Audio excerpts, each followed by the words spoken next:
नमस्कार, रात के 8 बज चुके हैं। मैं हूं आपके साथ अमन चोपड़ा।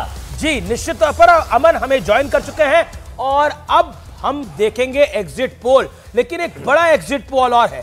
वो एग्जिट पोल क्या कहता है, वो एग्जिट पोल क्या इशारा करता है, वो किस ट्रेंड की ओर जाता है, उसकी भी हम आपको बानगी बताएंगे। लेकिन अभी तक 8 एग्जिट पोल हुए हैं, 7 में भारतीय जनता पार्टी को बढ़त मिल रही है। लेकिन ये एग्जिट पोल है, एग्जैक्ट पोल नहीं है। एग्जैक्ट पोल का एग्जैक्ट रिजल्ट 8 को आपको दिखाई देगा, यानी 8 फरवरी को वो नतीजा आएगा। लेकिन अभी के महापोल के आंकड़े हमारे पास स्क्रीन पर दिखाई दे रहे हैं। मैट्रिक्स का आंकड़ा आप देख सकते हैं, यहां पे बीजेपी को 35 से 40, 32 से 37 आम आदमी पार्टी को आता हुआ दिख रहा है। लेकिन एक और एग्जिट पोल है। दीपक चौरसिया, आप एक इंटरेस्टिंग बात ब्रेक में बता रहे थे, वो इंटरेस्टिंग बात क्या है? मौलाना साजिद रशीदी, हम सब जानते हैं, टेलीविजन डिबेट्स में आप उनको देखते हैं, हमारे साथ आते हैं। भारतीय जनता पार्टी, आरएसएस और बीजेपी के धुर विरोधी हैं।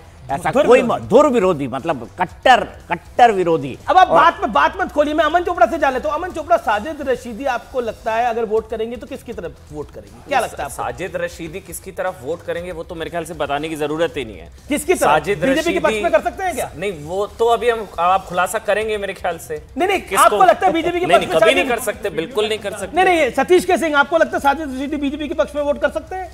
अरे भैया, आजकल कोई भी बीजेपी को वोट कर सकता है, इसलिए मुझे किसी भी चीज पर कोई आश्चर्य नहीं होता। नहीं, वो 2012 में मोदी जी से वो अहमदाबाद में मिलके आए थे जब वो सीएम थे। नहीं, अभी वोट कर सकते हैं कि नहीं कर सकते? दुष्यंत, उनका कहना है, साजिद जी का कहना है कि सबका साथ सबका विकास मेरा दिया हुआ नारा। अरे पता, दुष्यंत जी आप कहाँ के? आप नोएडा के रेजिडेंट है, दिल्ली के हैं? अब जैसा आप भाई आप ही तय करते हो बड़े भाई। आज आपने वोट दिया है दुष्यंत भाई? नहीं, मैं नोएडा का हूँ, नोएडा का वोटर। लेकिन साजिद जी ने ये मेरे को पहले बोला था और आज उनका वीडियो कि मैं मिला हूं आदरणीय मोदी जी से। सबसे अच्छी बात है नहीं, मैं उनसे 2012 में मिला था और मैंने उनको बोला था कि सबका साथ सबका अच्छा, बयान रेडी है क्या? अगर हम सुना पाए पीसीआर। सबसे बड़ी बात कि साजिद जी ने मोदी जी को नारा दिया था, ये सबका साथ सबका विकास। जी, चलिए, वो इतना इंपॉर्टेंट पॉइंट नहीं है, लेकिन अरे सब मिले हुए हैं जी। मैं वो खुद कह रहे हैं, वो खुद कह रहे हैं कि मैं अपना वोट भारतीय जनता पार्टी को देके आया हूं। तो ये भी एक एग्जिट पोल है जो बता रहा है कि साजिद रशीदी ने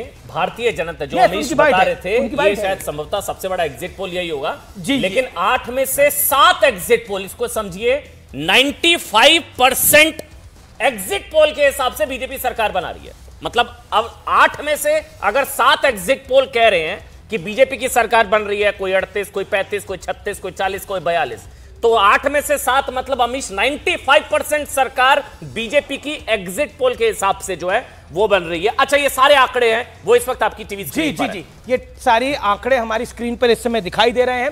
आप देख सकते हैं 7 एग्जिट पोल में से 7 एग्जिट पोल बीजेपी की तरफ ट्रेंड दिखा रहे हैं और सिर्फ एक एग्जिट पोल है जो आम आदमी पार्टी की तरफ ट्रेंड दिखा रहा है। और क्लियर कट ऐसा दिखाई दे रहा है कि भारतीय जनता पार्टी जो है एग्जिट पोल के आंकड़ों के अनुसार, आज के अनुसार भारतीय जनता पार्टी को एक बड़ा एज है।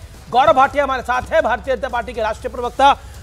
गौरव भाटिया, 27 साल का सूखा, लास्ट मुख्यमंत्री अगर हम देखें तो मदन लाल खुराना, साहिब सिंह वर्मा और कुछ समय के लिए सुषमा स्वराज, उसके बाद कभी भारतीय जनता पार्टी रिपीट नहीं हुई।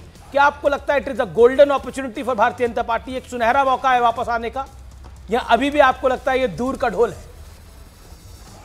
आप उतने कॉन्फिडेंट नहीं है? अभी जी, सबसे पहले तो आज लोकतंत्र की जीत हुई है जी। और ये राहुल गांधी को जवाब है जो कहते हैं कि भारत का लोकतंत्र खत्म हो गया है, और अरविंद केजरीवाल को जवाब है जो कल तक ईवीएम पे और इलेक्शन कमीशन ऑफ इंडिया को बुरा बता रहे थे। और चुनाव के नतीजे आएंगे, हमें यकीन है भारतीय जनता पार्टी की सरकार बनेगी। और इसकी एक वजह मैं आपको बताता हूं।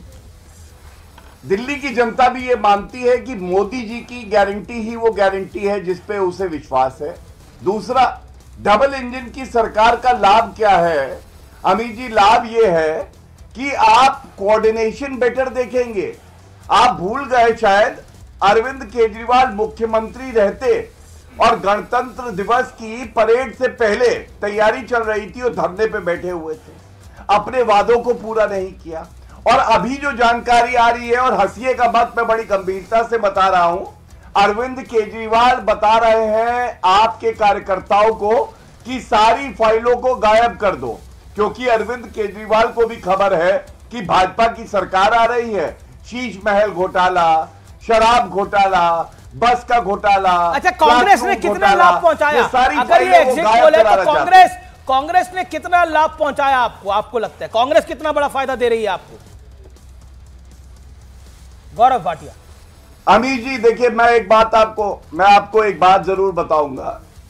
ये जीत जो है हमारे कार्यकर्ताओं की है, जिन्होंने रात दिन एक कर दिया। और देखिए हमारी लीडरशिप, मोदी जी ने किस तरह से इसे एक चुनौती को स्वीकारा और मेहनत करी। अमित शाह जी ने, वीरेंद्र सचदेवा जी ने, तमाम नेताओं ने। कांग्रेस की बैसाखियों की हमें जरूरत नहीं है। और आप देखिए चेंज इन स्ट्रेटजी कैसे होता है। अच्छा गौरव भाटिया, भ्रष्टाचार का मुद्दा उठाया। जी, क्या दिल्ली को अगर एग्जिट पोल ही आ रहा है, क्या दिल्ली को मदन लाल खुराना के बाद क्या पंजाबी सीएम मिल पाएगा?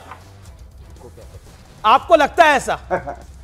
मैं इतना जरूर मैं बताता हूं, दिल्ली को ईमानदार सीएम मिलेगा, कर्तव्य परायण सीएम मिलेगा, जो लोगों को धोखा ना दे ऐसा सीएम मिलेगा, और एक ऐसा नागरिक ये तो हो गया। ओके, मैं मेरे साथ यहाँ पर तमाम एक्सपर्ट हैं, सतीश जी हैं, दीपक चौरसिया हैं। सतीश जी, पंजाबी सीएम दिल्ली के अंदर पॉसिबल? या मुझे क्यों ना क्यों लगता है, अगर जो नाम है, मुझे क्यों ना क्यों लगता है कहीं परवेज साहिब वर्मा का नंबर लग न जाए, क्योंकि लोकसभा की टिकट कट गई थी। ये सब पंजाबी और फलाना ठिकाना तो बीजेपी का वो बात नहीं है। बीजेपी तो सरप्राइजेस के लिए जाना जाता है, सरप्राइजेस के लिए। अरे भाई आज के डेट में पता है परवेज जो है, परवेज साहिब, परवेज मतलब आप तो मान रहे आप तो सतीश जी मान रहे अरविंद केजरीवाल चुनाव हारी चुके हैं। भाई देखिए, मैं क्यों नहीं मानूं भाई? अगर ये एग्जिट पोल की वजह से नहीं, मैं तो पहले ही कहा था कि इस चुनाव का एक मुद्दा अरविंद केजरीवाल, मैं ये भी कहता था कि चुनाव क्लोज है। कांग्रेस ने भाई सीटों, अगर हम सीटों को एक बार को छोड़ भी दे, मैं नंबर्स पे नहीं जा रहा, अरविंद केजरीवाल की सीट पर अगर आप थोड़ा बता पाए। ये भी कहा जा रहा है केजरीवाल की सीट खुद भी फंसी हुई थी। देखिए, मैंने आप अपने चैनल से लगता है बेखबर है, मैंने आपके चैनल पे पहले ही कह दिया कि एक आप पार्टी वाले ने बताया कि खतरे में है सीट अरविंद केजरीवाल की। ये सतीश जी ने बोली बात, ठीक है। मैं एक सहयोग बताना चाहता हूं, मुझे नहीं पता, एग्जिट पोल के ट्रेंड बता रहे हैं कि भारतीय जनता पार्टी आ रही है।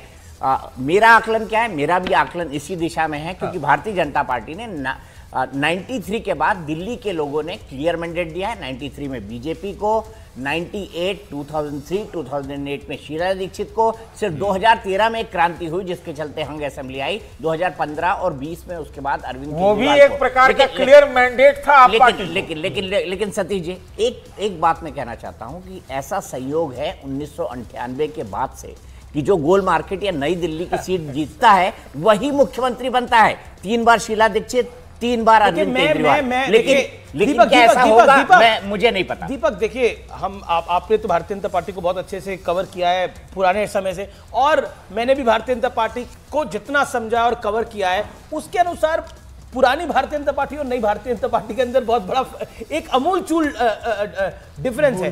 जो